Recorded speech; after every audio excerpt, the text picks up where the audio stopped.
Our recent visit to Mesa Verde National Park was more than just a scenic drive through southwestern Colorado. It felt like stepping into a living history book carved into stone cliffs.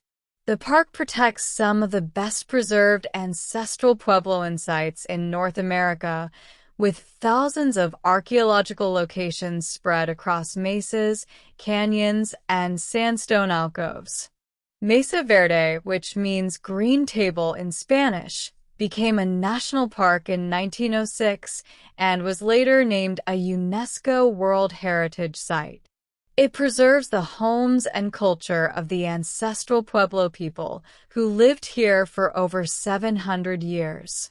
What makes the park remarkable is not only the famous cliff dwellings, but also the incredible engineering and survival skills of the people who built entire communities into canyon walls. One of the highlights of our trip was visiting the famous Cliff Palace. Seeing it in person is unforgettable. Built around the late 1100s, Cliff Palace contains roughly 150 rooms and more than 20 ceremonial kivas. Standing across the canyon from the site, it is amazing to imagine families living there centuries ago without modern tools or machinery. Rangers explained that many structures were built using sandstone blocks, wooden beams, and mud mortar, all carried by hand. Another memorable stop was Balcony House, known for its adventurous tour route. Visitors climb steep ladders, crawl through a narrow tunnel, and walk along exposed cliff edges to reach the dwelling. The experience gives a much deeper appreciation for how protected and defensible these communities were.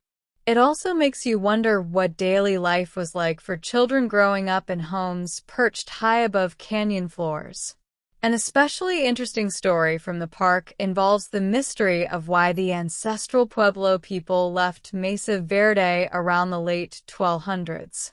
Archaeologists believe several factors likely contributed, including drought, resource shortages, and social changes.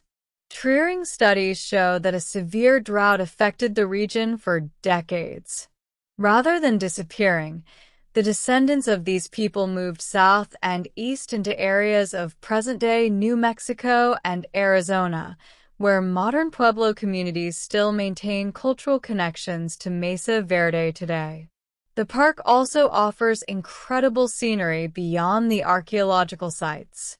Along the Mesa top roads, we saw sweeping canyon overlooks, pinyon juniper forests, and wildlife including wild turkeys and mule deer. Sunsets here are spectacular, especially when the red canyon walls glow in late evening light. For anyone planning a visit, a few tips can make the experience even better. Arrive early in the day, especially during summer. Popular tours and parking areas can fill quickly. Bring water and good walking shoes. The elevation is over 7,000 feet in many areas, and even short hikes can feel strenuous. Reserve ranger-guided cliff-dwelling tours ahead of time when possible. Allow at least a full day, though 2 days is ideal if you want to explore both the cliff dwellings and the scenic drives. Stop at the museum and visitor center first. Learning the history beforehand makes the sites far more meaningful. Watch the weather. Afternoon thunderstorms are common in summer. One of the best parts of Mesa Verde is how it changes your perspective. These cliff dwellings are not ruins from some lost civilization. They are reminders of real communities filled with families, traditions, farming, ceremonies, and daily life.